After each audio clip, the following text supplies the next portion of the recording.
Friends, welcome back to Sushmita creation. ಇವತ್ತಿನ ವಿಡಿಯೋದಲ್ಲಿ different ಆಗಿರುವಂಥ ಬೇಬಿ ಕುಚ್ಚು ಹಾಕೋದನ್ನು ತೋರಿಸ್ತಾ ಇದ್ದೀನಿ. ಜಿಗ್ಜಾಗ್ ಮಾಡಿಸ್ದಲೇ ಯಾವ ರೀತಿ ಬೇಬಿ ಕುಚ್ಚು ಹಾಕೋದು ಅನ್ನೋದನ್ನು ತೋರಿಸ್ತಾ ಇದ್ದೀನಿ. ನೋಡಿ ಫ್ರೆಂಡ್ಸ್, ಈ ರೀತಿ ಸ್ಯಾರಿಯಲ್ಲೇ ಎಳೆಗಳನ್ನು ಬಿಚ್ಚಿಬಿಟ್ಟು ಈ ರೀತಿ ಒಂದು ಸಲ ಕೋಮ್ ಮಾಡಿ ಕರೆಕ್ಟಾಗಿ ಎಳೆಯಿಂದ ಎಳೆಗೆ ಈ ರೀತಿ ತಗೊಂಡು ಈ ರೀತಿ ಸುತ್ಕೊಬೇಕು. ಸುತ್ತಬಿಟ್ಟು ಅಲ್ಲಿಗೆ ಒಂದು ನಾಟ್ ಹಾಕಬೇಕು. ನೋಡಿ, ಈ ರೀತಿ ನಾಟ್ಗಳನ್ನು ಹಾಕ್ಕೊಳ್ಬೇಕು. ಇದಕ್ಕೆ ಜಿಗ್ಜಾಗ್ ಮಾಡುವಂತಹ ಅವಶ್ಯಕತೆ ಇರಲ್ಲ, ಬೇಗನೂ ಕೂಡ ಮುಗಿಸ್ಕೊಬೋದು. ನೋಡಿ ಫ್ರೆಂಡ್ಸ್, ಈ ರೀತಿ ನಾಟ್ಗಳನ್ನು ಹಾಕ್ಕೊಳ್ಬೇಕು. ಮತ್ತು ಸ್ವಲ್ಪ ಇವಾಗ ಸ್ಟಾರ್ಟಿಂಗಲ್ಲಿ ಎಷ್ಟು ಎಳೆನ ತಗೊಂಡಿರ್ತೀವಿ ಅಷ್ಟೇ ಎಳೆಗಳನ್ನು ಸ್ಯಾರಿ ಫುಲ್ಲು ನಾಟ್ಗಳನ್ನು ಹಾಕ್ಕೊಳ್ಬೇಕು. ಮೇಲ್ಗಡೆಯಿಂದ ಥ್ರೆಡ್ಡು ಬಿಚ್ಕೊಳ್ತಾ ಬರ್ತಾ ಇರುತ್ತೆ, ಅದ್ರ ಬಗ್ಗೆ ನೀವು ಕಾನ್ಸಂಟ್ರೇಷನ್ನೇ ಮಾಡಬೇಡಿ. ಅದು ಯಾವ ರೀತಿ ಇದೆ ಅದೇ ರೀತಿ ಇರಲಿ. ನೀವು ಅದನ್ನು ಎಳೆಯೋಕ್ಕೂ ಕೂಡ ಹೋಗಬೇಡಿ. ಅದನ್ನು ಎಳಿತಾ ಇದ್ದರೆ ಬಿಚ್ಕೊಳ್ತಾನೇ ಇರುತ್ತೆ, ನೀವು ಅದನ್ನು ಬಿಚ್ಚಕ್ಕೆ ಹೋಗಬೇಡಿ. ನೋಡಿ, ಈ ರೀತಿ ಸ್ಯಾರಿ ಫುಲ್ ನಾಟ್ಗಳನ್ನು ಹಾಕ್ಕೊಳ್ಳಿ. ಡಿಸೈನ್ ತುಂಬಾ ಈಸಿ ಇದೆ ಫ್ರೆಂಡ್ಸ್. ಬೇಬಿ ಕುಚ್ಚು ಹಾಕೋರು ಕೂಡ ಈ ಡಿಸೈನ್ನ ಹಾಕ್ಕೊಳ್ಬೋದು. ಇದೇ ರೀತಿ ನೀವು ಸ್ಯಾರಿ ಫುಲ್ ನಾಟ್ಗಳನ್ನು ಹಾಕ್ಕೊಳ್ಳಿ. ಇವಾಗ ನಾನು 127 ದಾರನ ಸುತ್ತಕೊಂಡು ಸೂಜಿ ಐಗೆ ಥ್ರೆಡ್ನ ಹಾಕಿ ಇಟ್ಕೊಂಡಿದ್ದೀನಿ.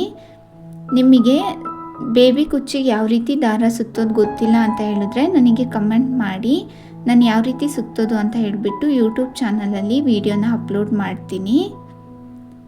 ನೋಡಿ, ಈ ರೀತಿ ಫೋಲ್ಡ್ ಮಾಡಿಕೊಂಡು 2 ಸ್ಟ್ಯಾಂಡ್ಸ್ ಆಫ್ ಝರಿ ಥ್ರೆಡ್ನ ನಾನು ಸೂಜಿ ಐಗೆ ಹಾಕಿ ಇಟ್ಕೊಂಡಿದ್ದೀನಿ.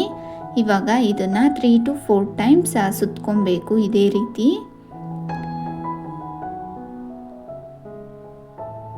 ನಾವು ಝರಿ ಥ್ರೆಡ್ನ ಎಷ್ಟು ಸುತ್ತುತ್ತೀವೋ ಅಷ್ಟು ಚೆನ್ನಾಗಿ ಕಾಣಿಸುತ್ತೆ ಡಿಸೈನು. ಜಿಗ್ಜಾಗ್ ಮಿಷಿನ್ ಇಲ್ಲ ಅನ್ನೋರು ಕೂಡ ಈ ಡಿಸೈನ್ನ ಟ್ರೈ ಮಾಡ್ಬೋದು.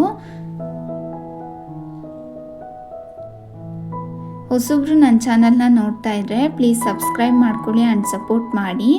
ಝರಿ ಥ್ರೆಡ್ನ ಸುತ್ಕೊಂಡಾದಮೇಲೆ ಸಿಲ್ಕ್ ಥ್ರೆಡ್ ಒಳಗೆ ಹಾಕಿಬಿಟ್ಟು ಥ್ರೆಡ್ನ ಟ್ರಿಮ್ ಮಾಡ್ಕೊಬೇಕು. ನಿಮಗೆ ಕುಚ್ಚು ಎಷ್ಟುದ್ದ ಬೇಕೋ ಅಷ್ಟುದ್ದಕ್ಕೆ ಸರಿಯಾಗಿ ಟ್ರಿಮ್ ಮಾಡ್ಕೊಳ್ಳಿ.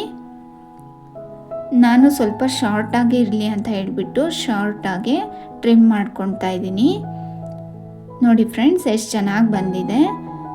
ಮತ್ತು ಇವಾಗ ಥ್ರೆಡ್ನ ನಾಟ್ ಹಾಕಿರ್ತೀವಿ ಅಲ್ವಾ, ಸ್ಯಾರಿಯಲ್ಲಿ ಬಂದಿರುವಂಥ ಥ್ರೆಡ್ನ ಅದರೊಳಗೆ ಅದ್ರ ಮಧ್ಯದಲ್ಲಿ ನಾವು ಸಿಲ್ಕ್ ಥ್ರೆಡ್ನ ಪಾಸ್ ಮಾಡಿಬಿಟ್ಟು ಈ ರೀತಿ ಸಿಲ್ಕ್ ಥ್ರೆಡ್ನ ಇಟ್ಕೊಂಡು ಝರಿ ಥ್ರೆಡ್ನ 3 to 4 ಟೈಮ್ಸ್ ಸುತ್ಕೊಳ್ಬೇಕು.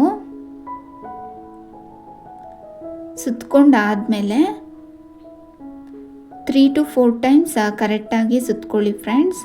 ಬೇಕಾದರೆ ನೀವು 5 ಟೈಮ್ಸ್ ಆದರೂ ಸುತ್ಕೊಬೋದು. ಡಿಸೈನ್ ಅಂತೂ ತುಂಬ ಚೆನ್ನಾಗಿ ಬರುತ್ತೆ.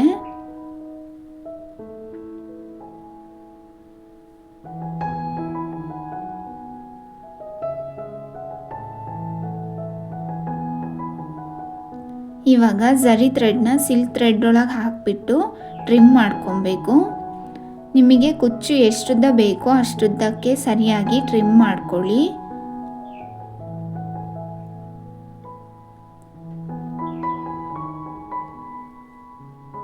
ಇವಾಗ ಮತ್ತೆ ಸಿಲ್ಕ್ ಥ್ರೆಡ್ನ ತಗೊಂಡು ನಾವು ನಾಟ್ ಹಾಕಿರ್ತೀವಿ ಅಲ್ಲ ಅದ್ರ ಮಧ್ಯದಲ್ಲಿ ಸೂಜಿನ ಪಾಸ್ ಮಾಡಬೇಕು. ನೋಡಿ, ಈ ರೀತಿ ಪಾಸ್ ಮಾಡಿಬಿಟ್ಟು ಥ್ರೆಡ್ನ ಫೋಲ್ಡ್ ಮಾಡಬೇಕು. ಫೋಲ್ಡ್ ಮಾಡಿ ಝರಿ ಥ್ರೆಡ್ನ 3 to 4 ಟೈಮ್ಸ್ ಸುತ್ಕೊಬೇಕು.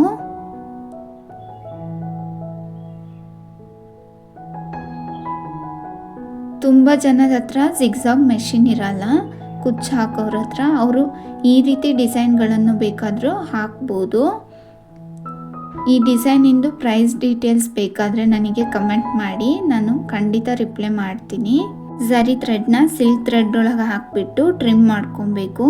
ತುಂಬ ಲೆಂತಿಯಾಗಿ ಕುಚ್ಚುಗಳನ್ನು ಬಿಟ್ಟರೆ ಚೆನ್ನಾಗಿ ಕಾಣಲ್ಲ.